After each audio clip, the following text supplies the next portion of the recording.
নমস্কার। আজকে দৈনন্দিন রাশিফল আলোচনা করব 14ই জানুয়ারি 2025। আজকে হচ্ছে মঙ্গলবার, মকর সংক্রান্তি। এই পূর্ণ লগ্নে সারাটা দিন আপনাদের কেমন যাবে? আশা করি প্রত্যেকটা রাশি ভালো যাবে। সুতরাং আপনার রাশিটা চলুন জেনে নিই কেমন যাবে।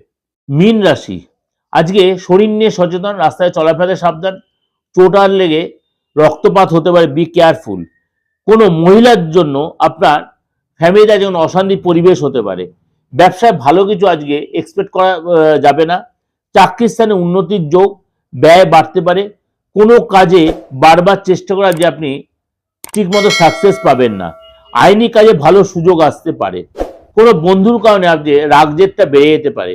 আশা পূরণের জন্য আজ অনেকটাই আনন্দে থাকবেন এবং আপনার পিতার চিকিৎসার জন্য আজ খরচ হয়ে যাবে। সুতরাং আজকে আপনার রাস্তায় চলাফেরাতেও সাবধান, কথাবার্তা বলাতেও সাবধান, খরচটাও কন্ট্রোলে রাখার চেষ্টা করবেন। নমস্কার।